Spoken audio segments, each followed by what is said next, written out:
Are you aware of what your emotions and your feelings are trying to tell you? Do you understand your triggers, your reactions? Do you understand where they're coming from? Because when we have deep emotions or deep triggers or deep reactions to certain things, this is something that our body is trying to warn us about or to direct us towards what we need to heal. We have to become understanding of what's within us, because a lot of our thoughts, feelings, and whatever goes on in our mind, it's unconscious. And we don't actually understand what we're feeling, or we don't face what we're feeling until our body actually reacts. Now, that's the interesting thing. We might think we're okay on the surface, but when our body actually reacts to something, that's when we look within. That's when we kind of go, okay, maybe this is affecting me. Maybe this is causing a reaction. My name is Angela Cleary. I'm a feminine empowerment coach, and I specialise in healing after narcissistic abuse. Becoming self-aware is one of the biggest things you will do on your healing journey. We need to become aware of what's inside, because our unconscious mind hides so much from us. And that's the thing, our unconscious mind dictates 95% of what we do. But our unconscious mind has been hiding stuff from us for our whole lives as a way of protection.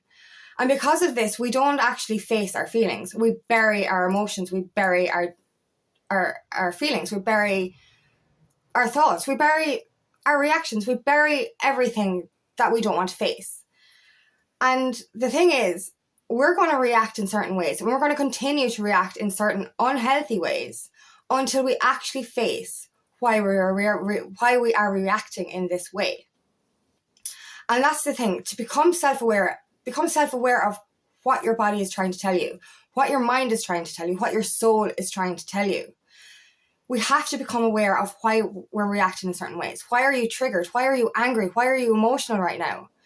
All of these are all healthy reactions to things that are triggering you, but you have to ask, why are you being triggered? We don't have these reactions because something upsets us in the external world. That thing in the external world isn't the reason we're angry or upset or triggered. It is just pointing us in the direction of something within us that we need to heal. This is where self-awareness is so important. We have to understand, we have to stop blaming the external thing and start kind of saying, what are you trying to tell me? Why am I reacting like this? And I'll describe my own experience. I was never self-aware. You know what I mean? I went through my life, I was angry, I was sad, I was frustrated, but I never, dug deep. I never kind of faced that shit. What did I do instead? I drank alcohol.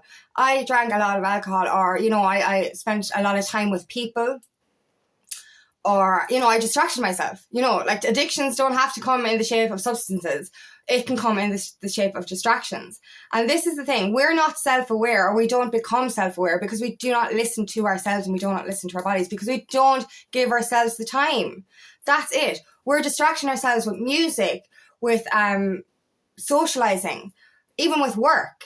We think we might have these healthy habits that are keeping us busy, but we're actually using these things to keep us distracted from being self-aware, distracted from our own thoughts and feelings. And that's the thing. We need that time in silence. We need that time to ask ourselves these questions. And, this is where we make the unconscious conscious. And I love this quote from Carl Jung. It's like, what is it? Until you make the unconscious conscious, it will rule your life and you will call it fate. And that's it. We need to become aware of what's within us, because we're never going to be whole and authentic unless we're our true selves. And we bury so much of our darkness, maybe, if you want to call it that, in our shadow, the parts we're ashamed of. But we're even ashamed to show emotion. And that's the thing, we're not aware of our emotions, or we're not addressing our emotions because we've been told our whole lives, don't be emotional. Don't have feelings. Keep that shit inside you, because, it's selfish to express yourself, or it's childish to cry, or all this kind of stuff. So we've actually been bred to not be aware of our emotions, not feel our feelings, and not be aware of our triggers and reactions. But we have to start. This is such an important part of our self-discovery journey and of our spiritual awakening path, is to become self-aware. And this, I didn't even really understand this or become aware of this until back, I can't remember, it was a few years ago. It was a few years ago, and I was in a toxic narcissistic relationship for almost 8 years. And it was like 4 years after we broke up, or something around that. I'm not good with the timing right now, but my ex almost died. And, I didn't care. I just didn't care. I went on with my life and I was like, I don't give a shit. It's none of my business. He was harmful to me. I don't care. I'm moving on. And I just didn't care. But my body started reacting like I did. And that was like, oh my God, why is my body reacting as if I care what happens to him? And that's when I started to understand, if we suppress or ignore our feelings and emotions, they're not going anywhere. They're going to come out in other ways. Your body's going to react in other ways, or it's going to react in anger or frustration or triggers or something. But my body actually physically became ill because I was suppressing this inside me. And then I understood I had to name my unconscious mind. This is what I did when I discovered that my body was hiding stuff from me. And that's when I fucking realized my whole life, my mind was hiding stuff from me. That's what I mean. My mind was hiding stuff from me. My unconscious mind was hiding stuff. And that's when I kind of knew that there was a little separation between my conscious and unconscious. And I started to treat my unconscious mind like a separate entity. And I named him George. I named my unconscious mind George. And I started to ask him questions about what was going on. Why was my body reacting to something I did not care about? And that's when I started to get answers. When I spoke to my unconscious, like properly, and asked them questions, I got the answers I needed. My body reacted because I did care. But the reason I cared was because I felt guilty. After I'd broken up with my ex, obviously I wished a lot of hardship on him. I was angry. I was frustrated. That's what happens. And because he nearly died, I unconsciously fucking thought, shit, is that my fault? Did I put that bad karma on him because I wanted revenge in a sense? And that's when I learned about the power of forgiveness as well, because I had to forgive him so I could release that. And the minute I forgave him for his shit, I didn't give a shit again, like my body stopped reacting. But that's when I started to continue to talk to George, my unconscious mind, because I was like, okay, if this is what happens when I ignore my feelings, what has been happening my whole life? What else has my own mind been hiding from me, protecting me from? And I've uncovered a lot of secrets about myself. I've rediscovered a lot of things about myself, and it's magical. That's the beauty of self-awareness. Is it opens you up to like this treasure chest in a sense. It is hard to do that inner work, but there's a mountain of treasure within you waiting to be discovered when you actually become self-aware. When you become aware of your triggers, your emotions, and your feelings.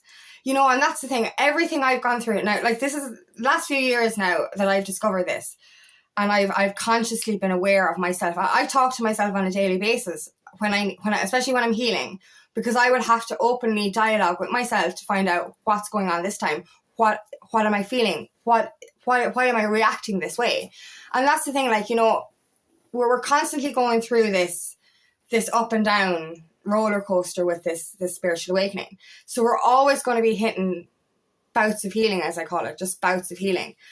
And I've gone through another one this week, another roller coaster ride, another ego death, another ego battle, fighting away the past beliefs and, embracing the new energy. But, this is why self-awareness is so important, because every time I get a trigger, every time I get emotional, every time I get angry, every time I get bitter or frustrated, or, because we all get that. We all get that frustration when it comes to the healing.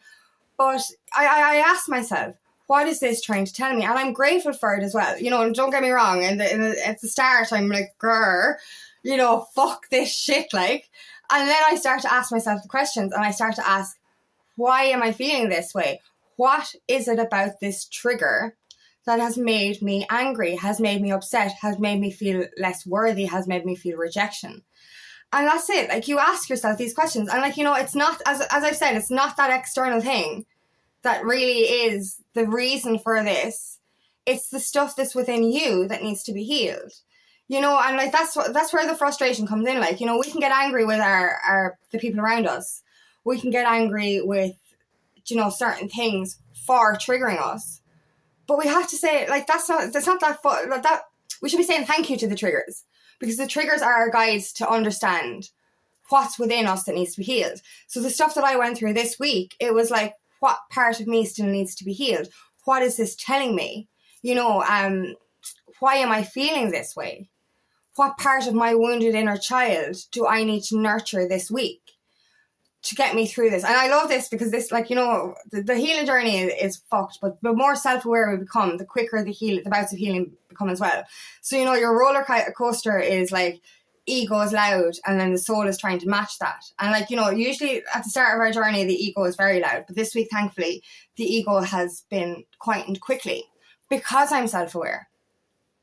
Do you know what I mean? We're going through longer bouts of healing because we're not addressing the situation. And that's something I've done as well. Do you know, even after becoming self-aware, there are times that I will ignore certain things because it's hard. It is hard to face that stuff that's within you. It's hard to come to terms with what's within you, because a lot of the times we do become self-aware. We ask what the trigger is about, and it actually unearths a lot more for us to heal and release. But this is all beneficial to our journey. Do you know what I mean? We have to, like, and that's what I love about self-aware. And I don't know how I lived unaware, because I look back on my life when I was living in zombie land, we'll call it. Do you know? And I literally wasn't reactive to my feelings. I bottled stuff up. I used to drink alcohol and it would come out in anger, frustration, you know, and how unhealthy, how claustrophobic, suffocating. I look back on my life, how suffocating it was not to actually express, not to actually release, not to actually feel what I was feeling, not to understand what I was feeling. It is suffocating.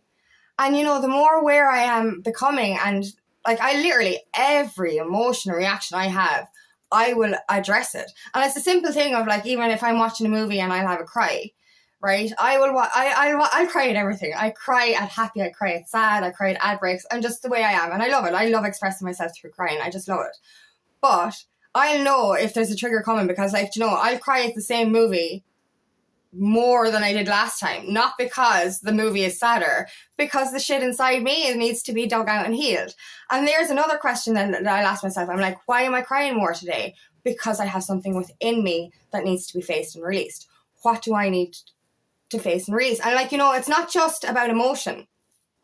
Your body is going to react through physical symptoms when you're out of alignment, when your chakras are out of alignment. So say, for example, your heart chakra needs to be activated, or you've got blockages around that. You're going to have those chest pains, and you're going to have those shoulder pains and those back pains. Do you know, your throat chakra, like yesterday, my throat chakra was just so sore. And I know that's to do with my communication, and I need to work on that. I've had headaches the last few weeks as well because of my crown chakra. So you need to be aware of what parts of your body, my solar plexus actually was another one that acted up. But you need to be aware of what parts of your body are trying to tell you something. Because if you've got an upset tummy, it's not because necessarily that you ate something. It's because something within you needs to be unblocked. If you have those heart chakra blockages, it's because there's something within you that needs to be blocked or unblocked. The same with the throat chakra, the crown chakra, all of the chakras. What I'm saying is, if you've got a physical symptom, that's also a kind of a trigger. It's telling you there's something within you that you need to release. And this is the thing, like, you know, especially when, you know, you're trying to use your voice, or you're trying to open up and speak your truth. This is when you'll have your throat chakra blockages and stuff. But this is why self-awareness is so important. When you get that pain, when you get that emotion, when you get that trigger, instead of ignoring it, instead of just saying I'm an angry person, you know, I used to say that for a long time, you know, because I grew up in an angry household. I grew up surrounded by fucking anger. But, like, you know, and I used to say, oh, I have an inherited anger gene or whatever. And that's something I have been working on, and like, but I can heal that. I'm breaking that cycle because I'm aware of it. And instead of just saying I'm an angry person, I'm now saying, what do I need to heal within me to release this anger? Because I'm not an angry person. I love being happy. I hate tension. I hate anger. I hate people shouting. But I've been the one to shout before because of stuff that's within me that I need to heal, that I need to release. And the more I release, the more I'm aware of my emotions and my anger and my triggers, the more I am able to heal that, and the more calmer I become. So any kind of reaction you get, ask yourself, what is this trying to tell me? What part of myself do I need to heal? And it's just all about being self-aware. And like, you know, I never thought I could heal my anger. Like when I was working, you know, as a supervisor, I used to get so fucking angry. But even if the computer didn't work, I could feel the blood boiling in my veins that I'd get so angry. And then when I started to become aware of that, I was just like, why am I almost leading myself to explode with anger because the computer doesn't work? Is it going to kill me on the spot if that computer doesn't work? Or is it going to affect me in 5 years? No, it's not. And I was like, why am I getting angry and upset over things that aren't worth my anger or upsetness? Do you know what I mean? And this is how I started to work on my anger issues. You know, and that's why self-awareness is so important. We need to ask ourselves those deep questions. What is the core reason for me feeling this way? It's not the external trigger's fault. It's not that person's fault. It is something within you. And it is a beautiful way to live when you're aware of every single emotion and every single reaction, because you can heal it quicker. You know, whereas if you bottle all that shit in, it's going to go out it's going to explode into a volcanic eruption in unhealthy ways. Do you know what I mean? So we have to stop distracting ourselves as well. You know, I'm going to do another video on that, because we actually end up avoiding the thoughts in our mind by certain distractions and by certain addictions. So we need to start to go into solitude, get into that peaceful mind state, and ask yourself, what do I need to heal? What do I need to release? What is my body? What are my emotions? What are my reactions trying to tell me? Becoming self-aware is the biggest tool you will ever need, really, on this journey. It's the start of your journey of self-discovery, the journey of understanding yourself and knowing yourself is true wisdom. I think it's a Théodulus or something. Anyway, there's a quote. Knowing others is knowledge, or something. I think it's knowing others is knowledge, but knowing yourself is true wisdom. And that's it. Knowing who you are is the power that you need to be able to help others. So getting to know yourself fully is probably the most magical, crazy, enlightening journey that you will ever go on. But it is beautiful and it is worth it. Knowing thyself, knowing what you feel, knowing who you are is the biggest gift you will ever give yourself. So become self-aware. Ask yourself, why am I feeling this way? What is this trying to tell me? So thank you so much for listening today, and I really hope this resonates. If it does, please like and share, and please subscribe to my channel so I can reach as many people as possible. And if you'd like help on your journey, please book me for a discovery call today, and I would love nothing more than to help you on your path.